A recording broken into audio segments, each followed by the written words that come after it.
Hello, শ্বশুর আব্বা কি সব জেনে গেল নাকি? আরে ধুর, কিছু টের পাই নাই। তাহলে দিনের বেলা দেখা হওয়ার পরে তুমি যে আমাকে কোনো কল দিলে না, একটুও কথা হইলো না? আমার কি ফোন করার জন্য নির্দিষ্ট কোনো টাইম লাগবে?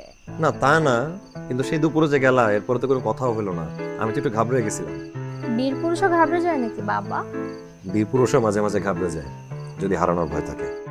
আচ্ছা শোনো, একটা বিশেষ কারণে আমি আজকে তোমাকে ফোন দিচ্ছি। বিশেষ কারণ? কি? তোমার জন্য টিউশনি দেখছি। কালকে সুন্দর করে সাজুগুজু করে টিউশনিতে যাবা। আরে কি যে বলো না, আমি ফুল টাইম লাভার, আমি পার্ট টাইম টিউশনই করব, সেই সময় কি আমার আছে বলো? হ্যাঁ তুমি যাবা, সমস্যা কোথায়? আচ্ছা তুমি আমার বিজনেস পার্টনার হয়ে এমন কথা বলতে পারো? আমাদের তো সাইড বিজনেস আছেই, আমরা তো মাত্র দেখায় যে ক্যাশটা নিচ্ছি। এই বিজনেসটাতে আমরা যে সময়টা দিই, টিউশনি করার টাইম পাবো কখন তুমি বলো? হবে না? সত্যিই হবে না। এমন করতে করতে 2 দিন পর যখন আমাকে হারিয়ে ফেলবো তখন বুঝবো। দেখো খবরদার হারায় যাওয়ার কথা বলবো না। ভয় লাগে? খুব। তাহলে কথা না বাড়িয়ে সোজা টিউশনিতে যাবা, আর যদি না যাও তাহলে কিন্তু সত্যি সত্যি হারিয়ে যাবো।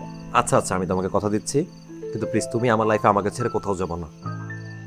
এই তো লক্ষ্মী ছেলে। এখন তাড়াতাড়ি খাওয়া দাওয়া কমপ্লিট করে ঘুমাই যাও, তাহলে সকালে তাড়াতাড়ি উঠতে পারবা।